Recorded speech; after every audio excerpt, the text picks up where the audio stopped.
E aí pessoal, tudo bem? Vamos estudar a lição? Primeiro eu quero agradecer a todas as pessoas que estão assistindo e queria pedir para que vocês continuem compartilhando esse trabalho, tá bom? Eu quero relembrar que nós estamos estudando a lição, tá?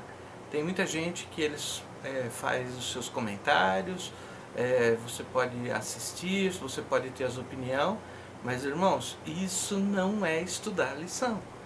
Isso é um comentário de alguém, da mesma forma que eu estou fazendo aqui agora. Você pode ouvir o meu comentário e simplesmente um comentário da lição.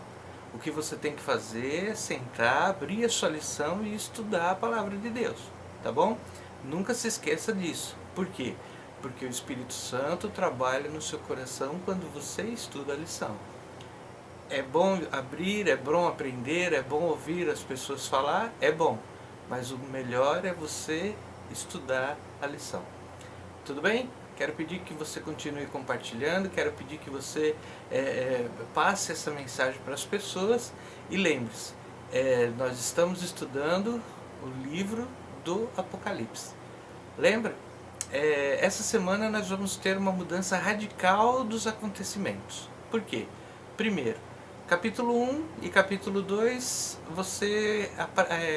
Jesus se apresentando para João.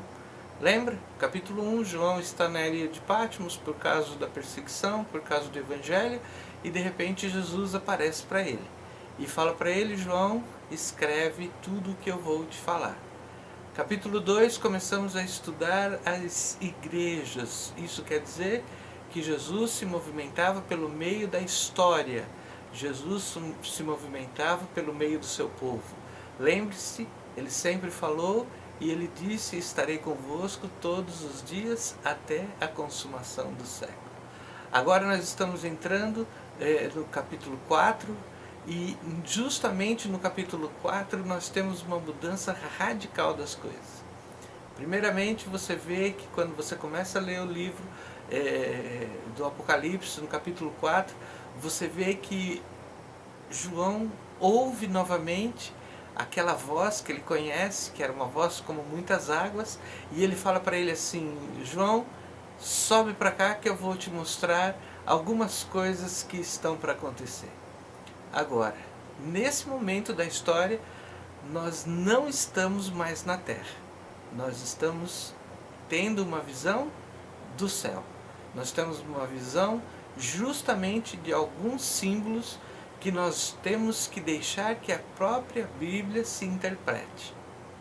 Presta atenção que quando nós começarmos a estudar o livro de Apocalipse, muitas coisas vão ser simbólicas. E aqui nós vamos nos deparar com alguns símbolos. Para começar o capítulo 4, João viu que ele estava entrando num lugar onde que tinha uma porta. Começa por aí.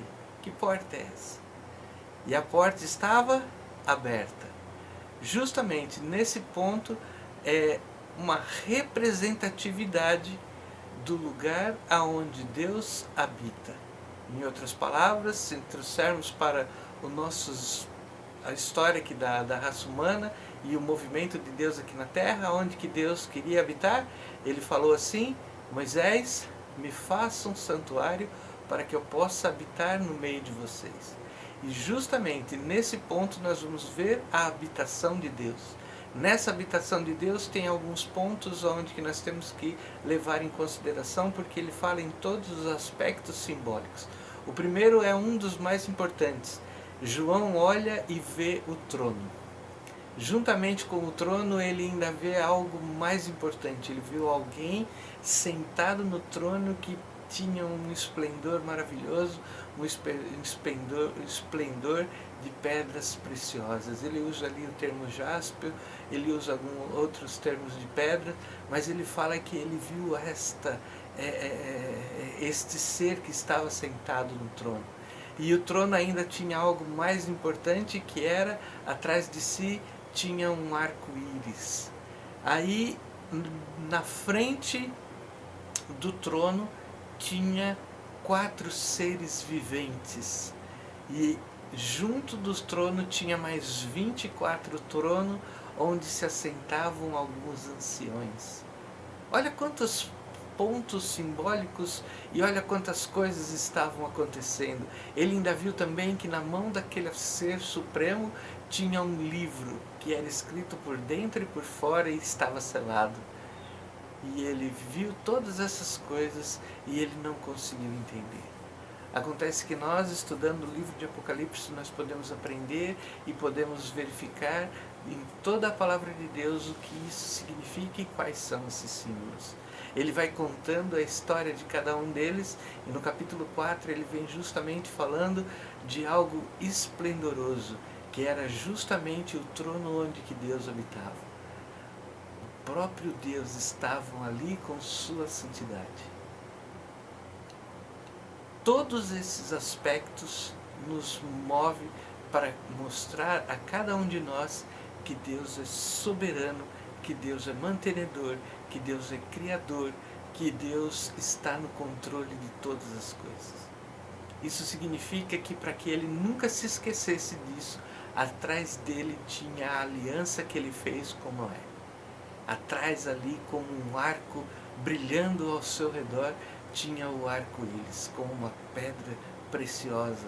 João viu isso e ele declarou como Deus é fiel e justo, como ele é confiável. É assim que ele viu o trono de Deus. Acontece que ele também viu os anciões. E os anciões estavam de que forma? Eles estavam trajados com vestes brancas e cada um tinha uma coroa na cabeça. Ele viu também seres que tinha cada um o seu aspecto. Vamos tentar rapidamente passar mais um pouquinho, por isso que eu falo para você, leia a Bíblia, estude a lição, para que você possa entender esses personagens. Nós vamos dar uma recapitulada rapidamente pelos símbolos. Lembra, o primeiro símbolo que aparece ali é a porta. E a porta ela está aberta. E a porta é justamente a porta do santuário celestial. E essa porta vai um dia se fechar, porque vai se esgotar a oportunidade daquelas pessoas poderem passar por essa porta. Acontece que João estava ali e ele vendo essa porta, ele pôde ver que ela estava aberta. Essa porta representa justamente o santuário celestial. Ele viu também um outro símbolo aqui que ele viu o trono. E o trono justamente é a soberania de Deus. O trono representa a soberania de Deus, ou seja, ele no controle de todas as coisas. Acontece que não era só o trono de Deus que tinha lá. Tinha também o trono para 24 anciãos. E isso é um ponto importante na história do que João viu. Existem várias histórias, vários estudos, mas nós não podemos bater o martelo final e falando é justamente isso que é a interpretação correta. Porque aqueles 24 anciões são representatividade do ser humano, e isso significa que aqueles seres humanos tinham algo especial. Primeiro, eles estavam vestidos de branco. Lembra? O branco representa a justiça de Deus. E eles estavam vestidos de branco. Outra coisa que tinha de interessante que João viu, o que ele viu? Ele viu que eles tinham coroas em sua cabeça. E lembra o que o próprio Jesus disse para uma das igrejas? Ele falou, aquele que vencer vai ganhar uma coroa e se assentar comigo no trono. Então isso significa que aquelas pessoas que estavam ali, são pessoas que enfrentaram a tribulação e foram vitoriosos. Em outras palavras, venceram o pecado. Algumas pessoas podem estudar e achar que aquelas pessoas foram a representatividade do povo de Deus que foi levado para o céu justamente com a ressurreição de Jesus. Outras pessoas pode ser que ela diz que aquelas pessoas foram os que foram levados para o céu no decorrer da história. Quer ver um exemplo? Enoque andou com Deus e Deus para si tomou. Moisés foi ressuscitado. Elias foi transladado. Então algumas pessoas podem ter sido carregadas para o céu justamente para que eles possam representar a raça humana. Mas isso não tira e nem deixa dúvidas da seguinte condição: eles estavam ali como uma representatividade daqueles que venceram, daqueles que foram vitoriosos na batalha contra o pecado. E isso é importante porque eles são as pessoas que justamente representam o povo de Deus. Nós temos mais um símbolo que é os 24 anciões. Eles não são assim considerados algumas pessoas comuns, eles são considerados 24 anciões. 24 anciões é um número, como é que eu posso te falar? As pessoas falam que pode ser um número aleatório, mas Deus não faz nada aleatório. O que nós temos de representatividade é sempre o número 12. O número 12 você pode ver que existe 12 portas para a entrada na cidade celestial, existe 12 tribos, existe 12 apóstolos. Então, muito provavelmente, essa representatividade, por ser 24 anciões, significa que eles podem pertencer a cada tribo ou representar cada apóstolo que sofreu o martírio com relação ao nome de Jesus e a vitória para o seu povo.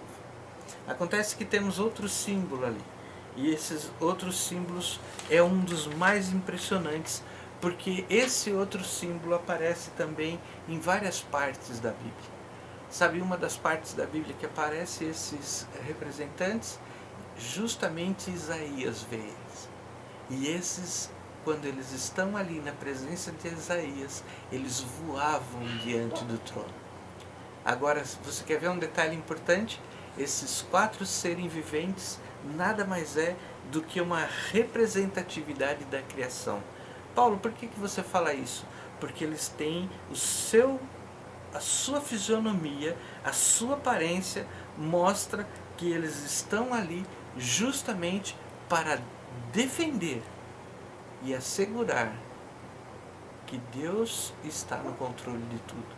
Para você ter uma ideia, um deles tem o rosto de um bezerro, outro tem o rosto de leão, outro tem o rosto, assim, a fisionomia de uma águia voando, e o outro tem a fisionomia de homem. Você já pode perceber que vários aspectos aí, eles têm os aspectos dos animais criados. Em algumas outras versões onde que você possa entender, e ele aparece justamente na época da história de Isaías, ele mostra que estes seres estão ali em prontidão para defender o trono de Deus. Isso significa que muito provavelmente são anjos preparados para a batalha. E aquela representatividade representa que Deus é o soberano. Eles têm algo extraordinário, que são 6 asas. Em Isaías você pode entender que essas asas cobriam seus pés, outras cobriam o rosto e outras eles voavam.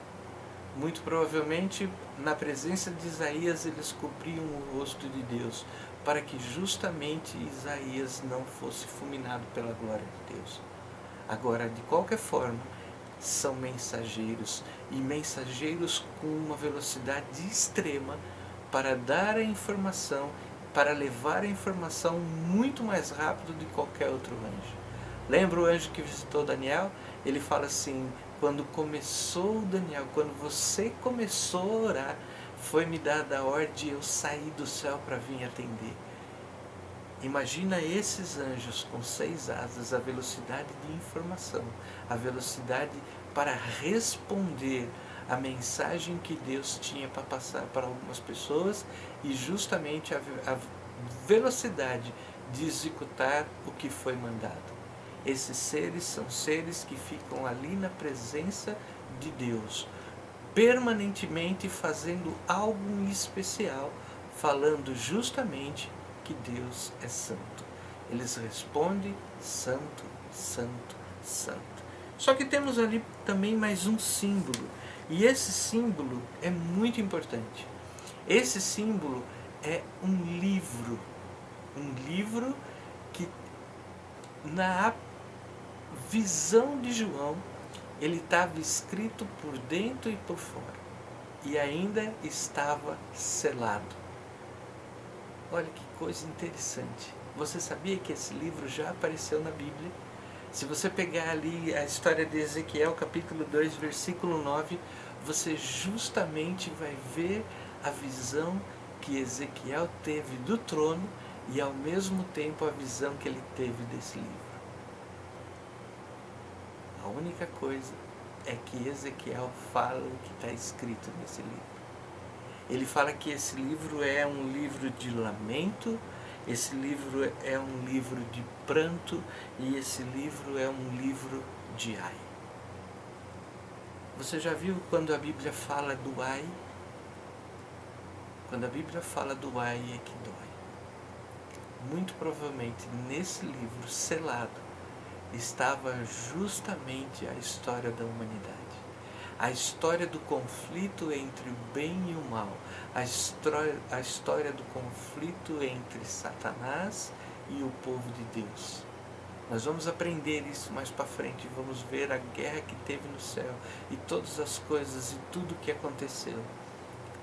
Mas o que mais impressiona é que quando João viu esse livro, ele viu que um ser clamava: quem é digno para abrir este livro? Quem é digno para que quebre o selo e para que possa contar a história, para que possa ter a leitura do que está escrito ali? E João, olhando isso, ele viu que ninguém se atreveu a abrir o livro. E ele começou a chorar. João chorou, sabe por quê? Porque no seu coração veio toda aquela angústia, toda aquela aflição, todo aquele momento de pranto que ele passou a partir do momento que ele conheceu Jesus, que ele viveu com Jesus, que ele viu Jesus morrer na cruz, que ele viu quando Jesus se distanciou dele, quando ele viu que todos os trabalhos começou a ser feito, quando ele viu que os discípulos foram envolvidos com o Espírito Santo, com a mensagem foi pregada, e ele viu o movimento de cada igreja, ele pôde ver o movimento da história de cada igreja sofrendo, cada igreja pronunciando, cada igreja vivendo esta chama, e quando ele vê todas as coisas que aconteceram, ele olha o livro está selado e aquela pessoa grita em alta voz: não tem ninguém que é digno de abrir o livro. E ele começa a chorar e em prantos, até que um dos anciões encosta nele e fala: João, fica calmo. E aí você pode ler o versório da lição dessa semana que fala: quando João estava chorando, ele viu aquele que é a raiz do leão da tribo de Judá, que se levantou como um cordeiro. E ele teve sim a autoridade para pegar o livro da mão do seu pai e abrir para que ele pudesse ser examinado, para que ele pudesse ser lido, para que ele pudesse ser mostrado. Aparece então aí na história do capítulo 4 e 5 de João, aparece mais um símbolo, o cordeiro, o leão. Você sabe que Jesus não precisou usar a sua fúria de leão como um dos guerreiros mais predominantes da selva para justamente destruir tudo que estava ao seu redor. Satanás, sim, que também é considerado um leão, ele está bramando ao redor, para quê? Para achar alguém que possa tragar. Mas Jesus não. Jesus, ele se apresenta como o leão da tribo de Judá, mas ele é o cordeiro que foi morto desde a fundação do mundo. E este sim venceu o pecado, este sim foi vitorioso, e este sim foi considerado digno de abrir os livros que estava selado. O Cordeiro é o Cristo. O Cordeiro é o Cristo. E que quando ele pega para justamente abrir o livro, todos aqueles que estão na presença de Deus, todos aqueles que estão na presença do Cordeiro, se prostram. E em adoração, os anciões tiram a sua coroa e derramam aos seus pés. E os anjos, mais uma vez, se curvam. E olha o que ele fala? Ele fala que santo é o Senhor. Acontece mais um ponto da história aqui. Mais um ponto da história aqui. A história relata também que existia relâmpagos. Capítulo 4, versículo 2, mostra ali alguns relâmpagos.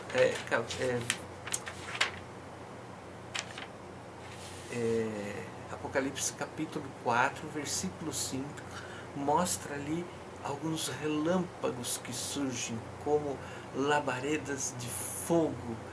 Labaredas que a Bíblia fala que são os Espíritos de Deus numa forma numeróloga que ele coloca ali, numa fórmula completa, porque ele usa o número 7. E quando ele apresenta justamente o Espírito Santo, ele apresenta o Espírito Santo na sua plenitude. Ele apresenta o Espírito Santo na sua forma completa, aonde que o Espírito Santo fez tudo quanto foi possível para todos estivessem naquele momento diante do trono para declarar que Jesus e Deus e Ele é santo. O Espírito Santo aparece ali de uma forma numeróloga com o número 7. Você sabe que o número 7 na Bíblia quer dizer perfeição. E é justamente aí aonde que o Espírito Santo aparece. Na lição fala talvez até do movimento pentecóstico, onde que o Espírito Santo se manifestou para justamente pregar a palavra, para justamente levar o Evangelho. Mas o Espírito Santo continuou trabalhando, o Espírito Santo ainda trabalha no meu coração, no seu coração, para que você possa ter a oportunidade que Laodiceia tem, que é mudar a história, mudar a sua própria história. A lição dessa semana termina justamente fazendo um apelo para mim e para você. João está dentro do santuário celestial. Ele está ali na presença de Deus, mostrando para mim e para você que Deus é o Criador, Deus é o mantenedor, Deus é confiável e justo para manter tudo aquilo que Ele declarou no decorrer de toda a história da humanidade. O livro está aberto, é um livro de dor, é um livro de sofrimento, é um livro de ai. Mas é um livro que nós vamos poder vencer. É um livro que o final da história não acaba aí. É um livro que nós vamos começar a aprender que cada selo da história foi uma parte importante para a vitória de Jesus contra o pecado.